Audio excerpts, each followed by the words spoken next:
Donc, concernant votre programme politique, concernant la jeunesse et l'école, quelle est votre politique au sujet des jeunes qui quittent définitivement le milieu scolaire trop tôt? Alors, moi déjà, ma première politique, et ça c'est un des axes de mon programme que j'ai défendu depuis plusieurs années ici à Mérignac, c'est la lutte contre l'illettrisme. Je considère qu'une ville comme Mérignac, qui a 100 millions de budget en euros tous les ans, doit pouvoir consacrer de l'argent pour éviter qu'il y ait des décrochages. Or, on sait que le décrochage, il se produit au cours préparatoire, en CE1, essentiellement, après aussi. Et donc, il faut pouvoir repérer les jeunes qui sont en situation de difficulté, parce qu'un jeune qui ne maîtrise pas les savoirs fondamentaux, c'est parce qu'on ne l'a pas pris en main, on ne l'a pas aidé, il a peut-être des situations familiales qui sont une situation familiale difficile, et donc il faut pouvoir repérer ces jeunes, et au moment où l'école ferme, vers 16h30, 17h, eh bien pour moi, l'académie municipale doit ouvrir. C'est-à-dire pour moi, c'est l'académia pour tous.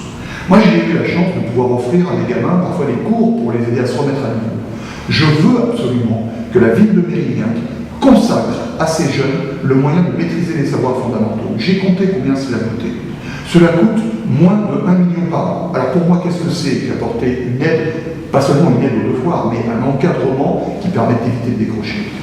C'est faire, comme le font souvent les centres de loisirs, accueillir les enfants à la sortie de l'école, leur donner un goûter, parce que cet âge-là, on a besoin de manger un morceau après la journée d'école, pouvoir aussi un peu bouger, mais après, qu'il y ait non seulement un accueil et des tables pour les accueillir, il y a des endroits calmes, mais aussi que l'on paye les enseignants pour pouvoir rattraper ceux qui prennent un retard, qui pour leur vie future sera désastreux.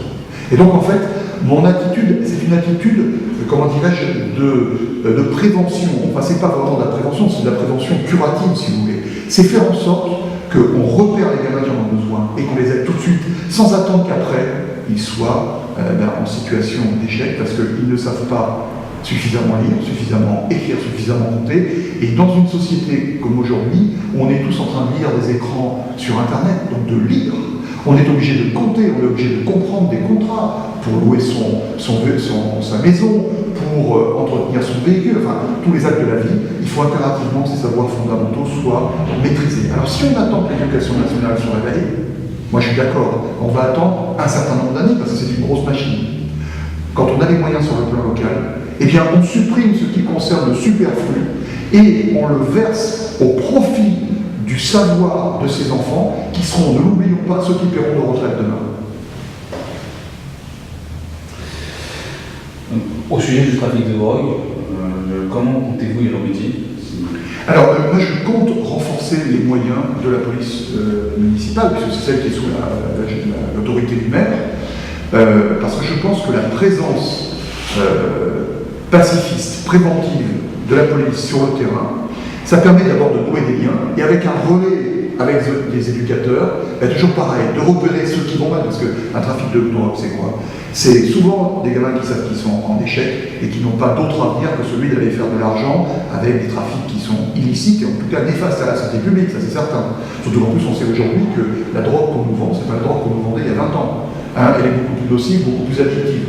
Donc je crois qu'il faut renforcer les moyens, et je suis à la fois pour une fermeté très claire, très nette, mais en même temps que ce soit une fermeté éclairée. C'est-à-dire qu'il ne faut pas laisser les dérapages, mais il faut en même temps tendre la main. Donc à un moment, vous êtes obligé d'investir des moyens. Ces moyens, c'est repérer, c'est la police, pouvoir intervenir, c'est la police, mais aussi accompagner, ça c'est les éducateurs. Et donc ça, on a un rôle très important, nous les élus locaux là-dessus. Il ne faut pas attendre que ce soit la structure nationale, là encore, qui vienne nous soutenir dans quelque chose qui est au quotidien et qui est sur le terrain. Quels sont les moyens à apporter pour réduire le chômage des jeunes au sein de votre ville? Alors pour réduire le chômage des jeunes, il y a le chômage en général. Il n'y a pas seulement le chômage des jeunes. Pour créer de l'emploi, il faut créer de l'activité. Aujourd'hui, à Mérignac, en dehors du domaine aéronautique, où sont les pépinières d'entreprise? Quelles sont les initiatives prises avec les entrepreneurs, avec les clubs qui les fédèrent, pour arriver à créer des vocations de créateurs d'entreprises, pour arriver à encourager chacun à aller embaucher les jeunes de Mérignac? Je crois que moi, ma position, je suis entrepreneur, j'ai créé ma première entreprise, c'était en 85, donc ça fait 30 ans que je gère des entreprises, je sais ce que c'est que développer l'emploi. Ça ne se fait pas en un coup de baguette magique, c'est un état d'esprit. C'est un état d'esprit où vous devez avoir autour de vous les entrepreneurs de votre ville, leur montrer que vous êtes prêts à les aider à développer leur business. Et lorsque vous leur rendez le service de développer leur business, eux prêtent une oreille attentive aux demandes de la mairie. Si vous voulez, c'est du donnant-donnant. Je t'aide à développer ton business, tu m'aides à aider ces jeunes et ces personnes qui sont moins jeunes mais qui n'ont pas d'emploi pour leur remettre le pied à l'étrier. Et là encore, il faut être assez lucide pour savoir qu'il y a des gens qui ont besoin d'être très accompagnés pour reprendre le chemin d'emploi. D'autres qui ont besoin d'être très accompagnés parce qu'ils n'ont jamais connu l'entreprise, donc il faut les y aider. Donc nous avons ce rôle social, mais en encourageant le milieu économique, je suis certain que nous aurons un retour de la part des employeurs et des entrepreneurs que je connais forcément bien, parce que quand on leur tend la main, eux aussi savent tendre la main, et d'ailleurs, ici, il y a des structures à Mérignac qui existent pour favoriser les passerelles entre entreprises et demandeurs d'emploi. Il a été reconnu, je m'en souviens très bien, c'était à la Maison des associations, c'était il y a 2-3 ans à l'occasion d'une conférence. Quelqu'un des structures sociales avait voulu rappeler publiquement que les entrepreneurs de Mérignac n'étaient pas indifférents du tout à leur rôle social, et notamment des associations comme Mérignac, l'association de services, jouent un rôle très important pour placer des personnes qui ont des difficultés, et elles ont en face d'elles des entreprises qui les écoutent. En tout cas, moi je me fais fort de fédérer les entrepreneurs de la ville pour que nous puissions faire un travail qui soit intéressant économiquement pour eux et socialement indispensable pour la ville et pour ceux qui cherchent un emploi. Avez-vous connaissance de l'état des comptes de la ville? Avec précision. Qu'est-ce qu'il en ressort? Qu'est-ce qu'il en ressort? Il en ressort que nous sommes une ville où, si vous voulez, dans un budget, vous avez la partie fonctionnement et la partie investissement. Alors, la partie investissement, lorsqu'on choisit de fabriquer un bâtiment pour les services municipaux, c'est l'investissement. Donc ici, on a eu une mauvaise habitude depuis pas mal d'années, c'est de lancer des projets qui étaient d'un coût complètement décalé par rapport à l'époque. Il est clair qu'en nous sommes en 2014, 2008, ça fait 6 ans que c'est passé, 2008, c'est une page qui s'est tournée sur le plan économique. Aujourd'hui, nous n'avons plus les moyens de faire comme nous faisions avant. Nous ne sommes plus non plus dans les 30 glorieux. C'est-à-dire que lorsque nous proposons un équipement pour nos concitoyens, c'est un équipement qui doit rendre le service, qui doit être esthétique, mais qui doit bannir tout ce qui est luxe, prestige. C'est-à-dire qu'en fait, la sobriété s'impose. Ça ne veut pas dire qu'on ne va rien faire. Donc, ça veut dire que quand on conçoit un bâtiment, eh bien, on le conçoit pour qu'il soit correctement conçu, pour que la pratique à laquelle il évolue se déroule correctement. Mais on n'est pas là pour surdépenser. Récemment, ici, à Mérignac, a été abandonné un projet qui était le projet de conservatoire de musique, d'art dramatique et de danse, qui était monté jusqu'à une enveloppe de près de 20 millions d'euros. J'ai combattu ce projet pendant 4 ans. Pourquoi? Parce que je pensais qu'on pouvait, pour environ 5 millions d'euros, apporter ce service indispensable, mais pas dépenser de l'argent dont nous avions besoin par ailleurs, par exemple, pour aider les enfants qui sont décrocheurs dans leurs études. Et donc, la partie investissement à Mérignac, il faut revenir à l'esthétisme et la sobriété. Nous ne sommes plus dans les 30 glorieuses. Alors après, il y a le fonctionnement. Le fonctionnement de Mérignac, il évolue dans son coût d'une façon supérieure à la croissance de l'inflation. Donc nous ne tenons pas nos dépenses.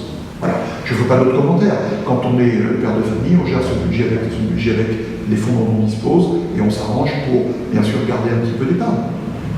Alors, j'aimerais qu'à Mérignac, on arrête de faire croître la dépense sur un rythme supérieur à celui de l'inflation. Alors après, il y a la question aussi, dans les budgets, la question des subventions aux associations. Je suis très favorable à l'aide au monde associatif, dans le cadre bien sûr contractuel, c'est-à-dire on n'amène pas des subventions contre rien. On n'amène pas des subventions à des associations pour des buts qui seraient des buts autres que l'intérêt général. Alors, tous ceux qui sont dans le domaine de l'éducation, du sport, de la vie sociale, des activités pour les personnes âgées, pour la petite enfance, j'en oublie. Tout cela, c'est un travail qu'ils accomplissent qui est d'intérêt général. Donc je veux l'aider. Donc je sais qu'il y a des personnes, pas toujours bien intentionnées, qui me prêtent l'idée de diminuer les subventions. En aucun cas.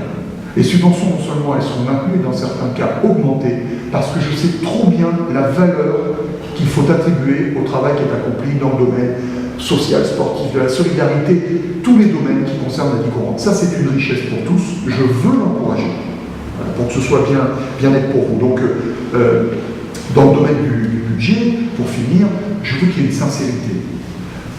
La sincérité budgétaire à Mérignac, personnellement, je trouve qu'elle doit poser à minima question. Pourquoi? Parce que lorsqu'on nous annonce plusieurs années de suite, lors du vote du budget, des investissements très importants, et que l'on constate l'année d'après, lorsque le budget a été exécuté, que la moitié à peine a été réalisée, eh bien je trouve que c'est malhonnête. Parce qu'on fait croire aux Mérignacais qu'ils vont avoir 18 millions d'investissements, que la ville va s'équiper, que ça va être beaucoup plus dense en service, et puis au final on s'aperçoit que les projets sont reportés d'année en année, donc l'argent n'est pas consommé, donc en réalité c'était un bluff.